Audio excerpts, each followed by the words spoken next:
So let's talk show, don't tell world building. I want to start with the evolution of description that each writer goes through. Every writer goes through these evolutionary stages. And I have witnessed this on the writing site where I get my critiques on my writing and where I critique other people, which is critiquecircle.com, which if you don't have a writing circle, I highly recommend. You can head over there and get a free account and join the community of writers. If you are looking for an actual writing circle, an online one, my podcast partner Drake runs a paid platform where you can become a member and get your work critiqued there. I'll leave a link to both of those below in the description. But let's talk about those 3 stages of description. So the first phase is bullet point descriptions. So this is when the writer is just getting started writing and they just put down the scenes and who are the actors and what is in the scene and the events that unfold. So an example of this is Jane runs through the marketplace. There are a myriad of stalls, including a kebab stall. The road is made of cobblestones.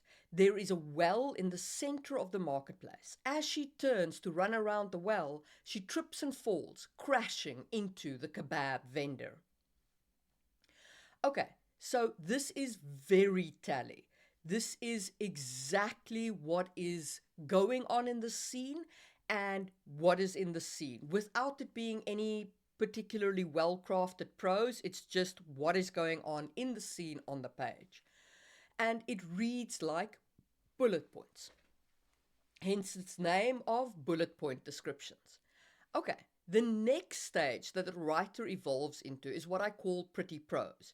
It is still not telling. Not showing. The writer is still not showing you anything, but their writing craft has improved. So this would be Jane races through the marketplace, her thin-soled sandals slapping on the cobblestones.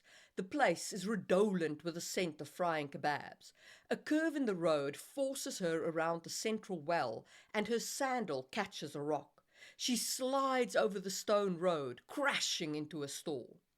So here we have better crafted prose. The actual craft of writing has improved and we get a better sense of Jane's description.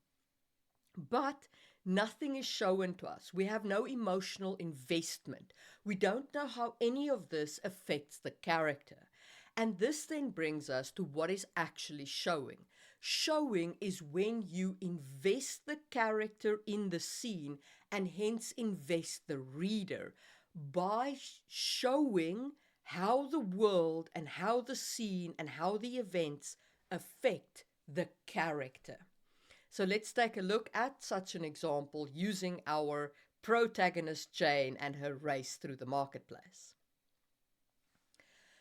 Jane pants as she scrambles under a canvas awning in the marketplace. Her thin-soled sandals slap against the cobblestones like an uneven heartbeat. The scent of frying kebabs lures her onward, feeding the rumbling of her tummy. Goosebumps break out across her arms as a cool wind finds a gap in her torn tunic and she shivers. Nearly there. Water splashes from the central well ahead of her, and she picks up the pace with a glad laugh. Her foot catches on a loose rock as she rounds the pump, and she slides across the stone road. Her hands scrabble for purchase, but meets only curses and flailing feet. With a jarring thud, she collides with the wooden legs of a rickety trestle table. A cloud of red dust erupts, stinging her eyes as the pungent aroma of fried onions envelops her, now overpoweringly close. Okay, so what are we showing here? We can see that Jane is on the poorer side of life because she has torn clothing. We know that she is racing to get somewhere and that she's hungry by the rumbling of her tummy. We know that it is cold because there is a cool wind that strikes out goosebumps across her flesh. We know that when she falls, she actually falls among other people, and they're kicking at her and flailing at her, and she's rolling around trying to avoid being kicked when she rolls into the vendor's stall. And there is an eruption of spices that sting her eyes, the red cloud that erupts around her. But none of this is explicitly told to us. And you can interpret it in different ways, of course, depending on how it's shown. So you are much more invested in the scene because you are shown the events of the scene and you get to experience it with the character. You are embedded in the character and her emotions. Okay, so that is the basics of showing, not telling. Now, there is some specific elements with world building that we need to talk about and how you show your world to the reader. I'm going to just briefly touch on repetition before I plunge into some simple examples. With repetition, with world building, if there are core elements, you need to repeat them. Think about George R.R. Martin and his houses. How often do you read the word direwolf with the word stark? Often. How often do you hear the words of the houses? Lannister, hear me roar. House Tyrell, growing strong. The drowned people, whose name briefly escapes me. I do not sow. All of these things are things you remember because they are constantly repeated. In fact, in the House of the Dragon show, there is a scene where they're drumming on these drums and they're walking towards a location. And as they're doing that, there is you get a shot of the drums with the Targaryen house coat of arms on the drums themselves. And that is how often you need to repeat things like this. So I do this in my world building with time as well. In my world, there are no pendulum clocks. I have a candle clock on the one continent and a water clock on the other continent. And that's kind of part of my themes and so on that I'm playing with. And in the candle clock side, I don't use the word seconds or hours or minutes. I use flickers. And I have expressions like, I will stretch the wick, so I will make time for you. And on the water side of life, I will have expressions like, let's do it while there is still water in the bucket, so while there is still time remaining.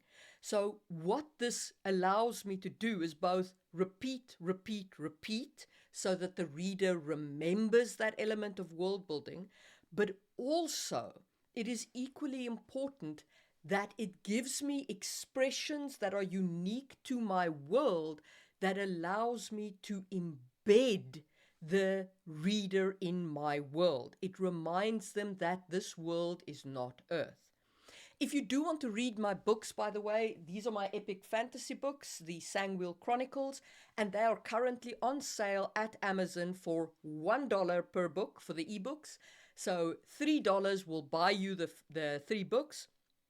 And that is for the whole of December 2023.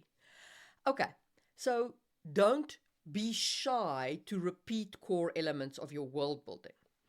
But what I really want to talk about today is specific examples of world building and how you do it. So I'm going to start with magic world building. And I'm going to draw on my writing, either the epic fantasy or the science fantasy. That's this one, Magic Fall, behind me.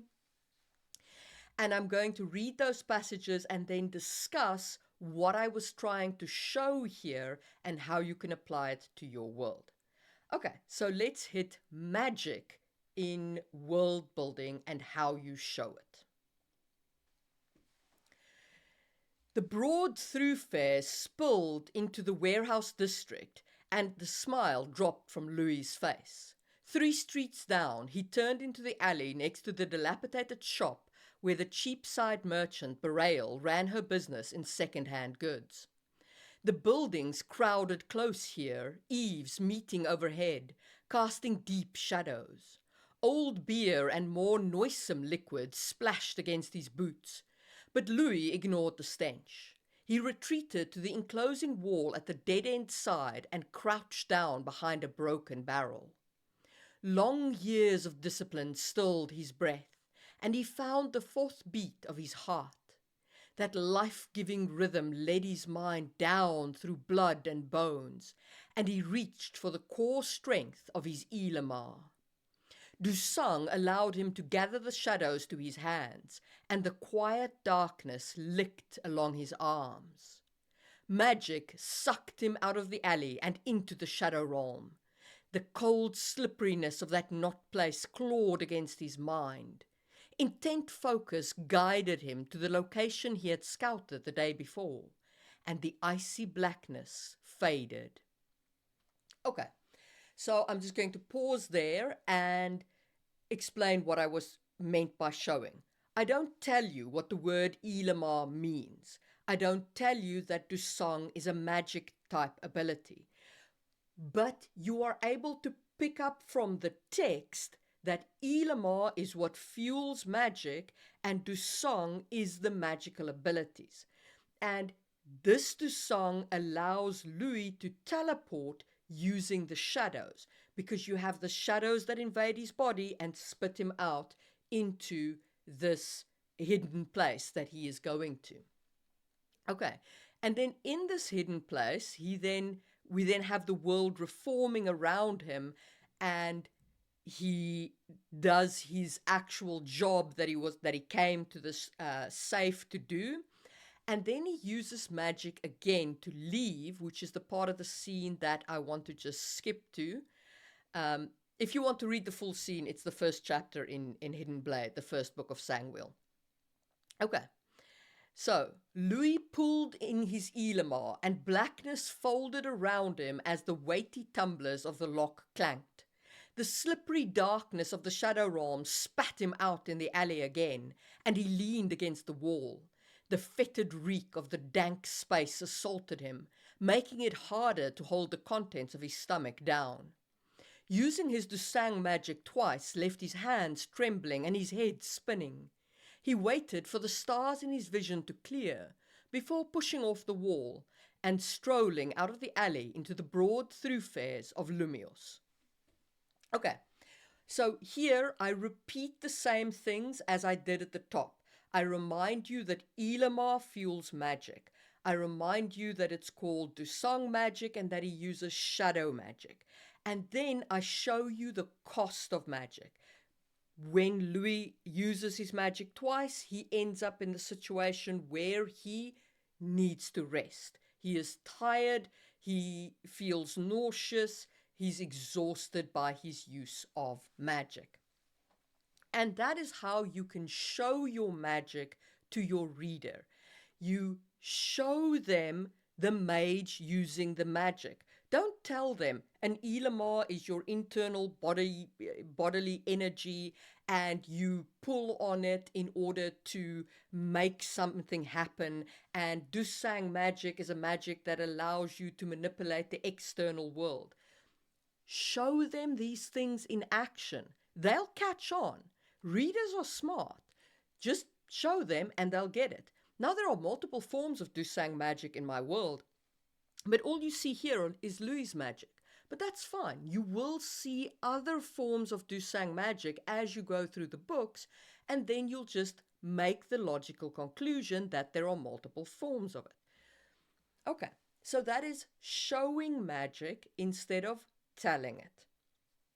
And if you enjoyed that, hit the thumbs up button, and let's talk about showing your environment. So this is when you have specific fauna and flora that you want to show off, or when you have an environmental condition that you want to show off. And I'm going to turn to the second book and the introduction of the character Nayera.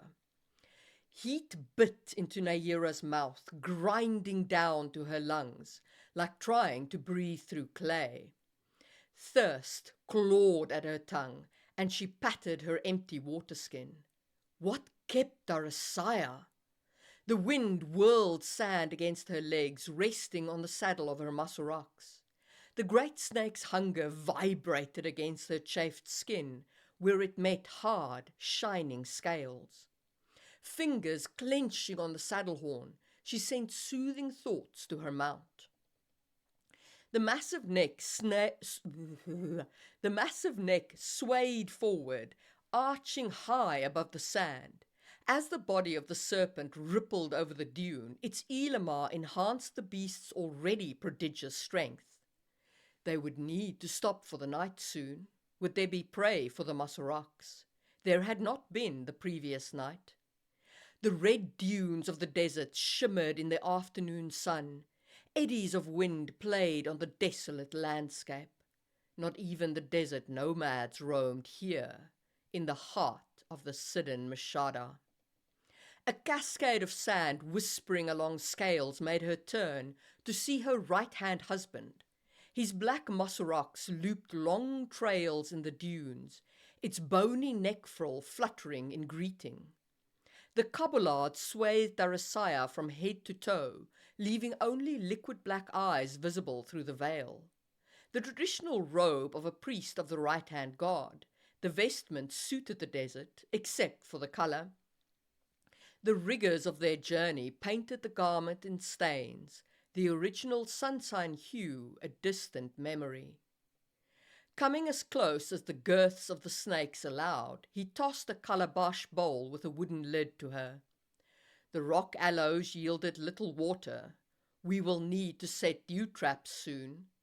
A gravelly burr marred his normally clear tenor voice.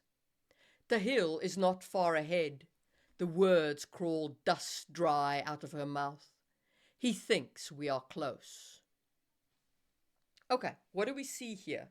We see that there is a desert around them. So this is obviously painted in terms of the heat, the impact that it has on the character of Nayera.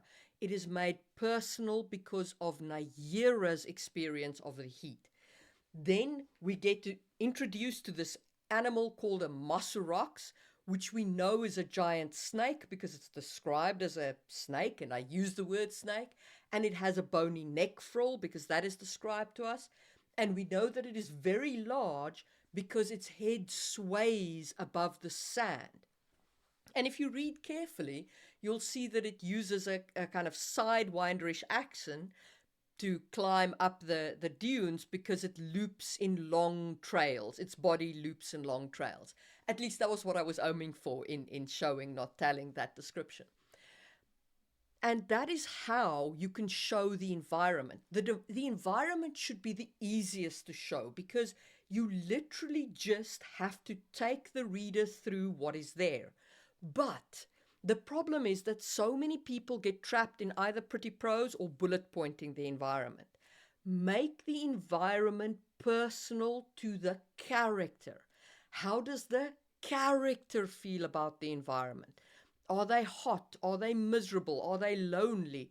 Do they wish for something? Are they worried about something? Invest the character in the environment and the reader will follow. Okay, so that was environment and it was magic, and those are two big ones. Now I want to talk about culture showing. So this is when you show the culture that people are interacting with. So what does it look like for people of this culture? And what can you learn as the reader from seeing a culture rather than having a culture explained to you? So I'm going to start again with Nayera, and they're still in the desert, and we're going to take a look at the desert culture shown here. At dusk, the day after finding the Kekundi's trail, they saw the camp in the valley between the two dunes. A cook fire gleamed in the gathering shadows, the aroma of roasting buck dancing on Nayera's tongue. Large linen tents formed a windbreak shelter around the spit. A rope corral held a flock of Oriani, at least 100 head strong. The long horns of the antelope threw straight-line shadows over the dunes. Dusty brown hides blended with the dusk. Even their white collar lines would soon be invisible. Water slowly seeped up from a deep trench dug down to one of the ephemeral rivers of the Siran Mashada. Looks like 30 families? Tahil asked. About that, judging by the tents, Naira agreed. Come, I'm hungry. 3 Mosoroks gliding down the dunes in long loops could not be hidden. The whole camp came running out to greet them. The Kikundi's dye-making had been fruitful, their loincloths and wraps bright as a flower bed in spring. Bright blues, warm yellows, and cool greens stood in contrast to their red-brown skins. Shells clinked merrily from the tips of braids, telling complex stories of relationships between the members of the families here and the wider Kubela. Soa charms gleamed on their wrists, bearing testimony to their faith. So I just want to pause here and talk about everything that we've seen in this description. We've seen that dye making is a central part of these people's lives and probably how they make a living. So we've seen something of their economy. We've seen that they have had a good year because they have a lot of children in dyed clothing running around. We've seen that they have a complex kinship structure with Kikundis belonging to larger Kubelas, and that they tell these relationships, these kinship relationships, by means of the shells that they plait into their hair. So the way that shells are plaited into their hair and which shells are plaited into their hair show their rank and their relationship within their kinship group. And all of that is shown rather than explicitly told about it. Now, if you look at my world building notes are all bullet points. It says, tribes of the Shidden Mashada use these shells to tell these kinships.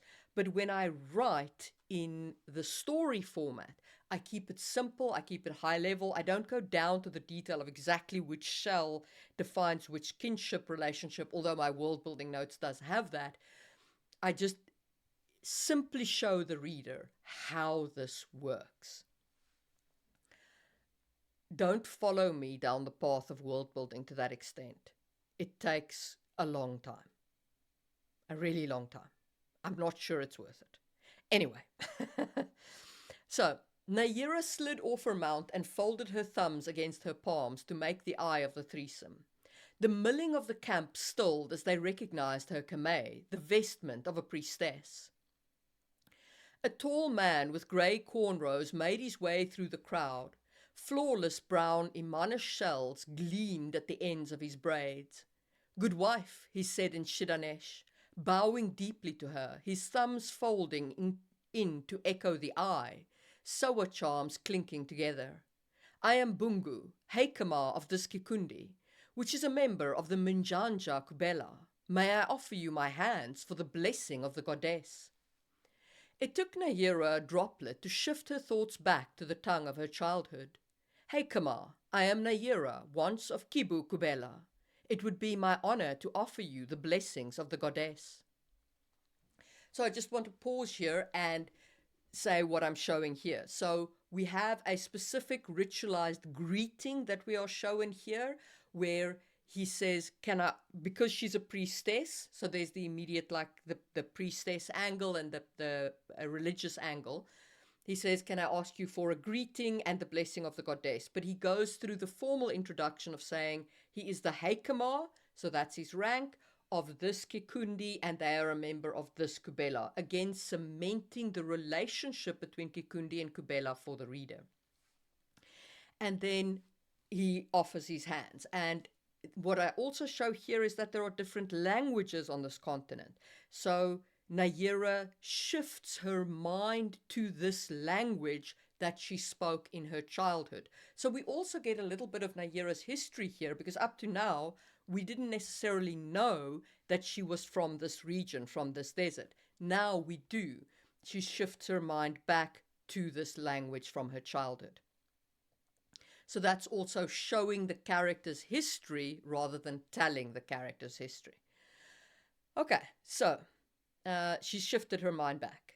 And she said her name. Now, her name slithered around the camp, mouths rounding into O's, eyes widening. Bungu hesitated, his hands half extended. Goodwife Naira, there is only one with that name and lineage who took the god's road. I am she, Hakama, Naira said, straightening her shoulders. The camp knelt to her, mothers pulling children down with them, raising hands to hide their eyes in respect. I take it you told them, Tahil said in temple tongue as he slid off his masoraks. Yes, Naira answered him, before turning back to the kneeling Kikundi. Her hand shaped the eye again. The goddess's blessing on you all, she said, switching back to Siranesh. May your children know the embrace of the right-hand god. May your elders find the swift release of the left-hand god. The Kubelas of the Siddhan Mashada stand in the eye of the gods. It is written. It is written, the Kikundi echoed back to her. So what we have here, what was shown to us here is certain specific religious things. Obviously, they recognize Naira as being of high rank. They also, so they kneel to her. And they cover their eyes in respect to her, which is a gesture specific to the Siddhan Mashada desert. It is, they cover their eyes in respect to people. Then we have Tahil speaking temple tongue, showing that he doesn't speak Shiranesh, so he doesn't speak the local language. He is reacting to what he sees. And then we have Naira saying yes, and then she pronounces a blessing over the people, and we get the first time we get the ritual words, it is written. And it is written, the Kikundi echo back to her. These words are very important to this religion and this culture. They speak of things that are written and things that are only said. And this is the first time where we encounter this, it is written. And I then, as I said up above, repeat. I repeat, it is written as a core element of this culture and this religion. Okay. So that is a very detailed explanation of showing culture and showing religion. I do want to just go into showing history, because that can be a little tricky. So I'm going to turn to the Magic Fall episode for that. Our character is Buri, and she is running to reach the elevators, and she needs to go past a priest on the way there. And this is the first time the reader is seeing such a priest as well. All right, so a magistrate priest stopped Buri at the barrier leading to the elevators, his white robes partially obscured by the weight of silver and gold embroidery featuring the builder's life and sacrifice. Buri gulped, memories of attending school with stern teachers dressed just like that crowding behind her eyes. He beckoned her forward. Feet dragging, she walked closer and held out her arm to the reader in the magistrate's hands. Buri picked out the image of the builder teaching the half-adapted how to use Jiren, while the priest checked the status of her chip. The god's outstretched hand pointed down to another scene, this one showing the battle of the echoing spires. She had loved that story as a child. The builder's triumph over Helios's attempt to turn the music of Jiren against humanity always brought her hope. I said, all is well. The magistrate's bass voice interrupted her contemplation of his robe. Buri blushed, muscles in her backside clinging to each other. Yes, Your Honor, sorry. He smiled, his olive skin crinkling into dimples. No apology needed, child. Go now, and may the ternary light your path. Okay, so what do we see here? We have, so firstly, obviously their vestments are actually filled with religious mythos. So there are images on here that show religious mythos. But I don't detail the actual images. What I do instead is I give the reader the memories that this evokes for Buri, thus sharing some of the history of the world with the reader. So from Buri's worldview, there is a god called the Builder that has defeated an entity called Helios, an evil entity called Helios, at the Battle of the Echoing Spires. And this is a story that evokes hope for Buri. And this is something that you need to bear in mind when you're showing the history of your world. What you want to do is you want to really make it personal to how the current character sees the world. Whatever the truth is, and the truth behind this Echoing Spires battle is very different from what Buri knows. Very, very, very different. But her way of seeing the world is what the reader should get, because all point of view characters are inherently unreliable narrators, because you are getting their point of view, their truth, what they believe. So if you want to show the history of your world, do something like this, where you've got a direct image or something like that that brings up how the character feels about the events depicted here, and give the information to the reader as organically as you can. Okay, so that was some culture showing. Now I do want to turn to economic showing, and I am going to do two specific examples here. So I'm going to talk about corruption and bureaucracy first, returning to Nayera. So this is Nayera and Tahil entering a harbour master's office. As they entered the whitewashed building, the cool darkness brought a welcome relief from both the heat and the clangor of the harbour. Nayera blinked, eyes adjusting to the sudden dim candlelight. A large desk crowded the small entry hall just beyond the door. Behind the desk sat a wizened old woman, her skin as dark and dry as old leather, hair braided against her scalp in neat rows. Old mother, Nayera politely brought the tips of her fingers together before her chest. We are here to see the harbour master. She handed over a letter of introduction under the seal of the temple. Creaky hands clutched the letter, smoothing the paper to make out the words in the dim light. Beady eyes flicked up to rest on them as she finished reading. Priestess with just one husband? Dry and creaking, the old woman's voice resembled the rest of her. Our right-hand husband has gone to the market. Nayera took back the letter. As you say, Pao is in his office. She pointed to a plain wooden door just beyond the desk. Through there and up the stairs, second floor, second door on the right. My thanks, Nayera replied, and they proceeded out of the calm of the entryway and deeper into the harbour master's domain.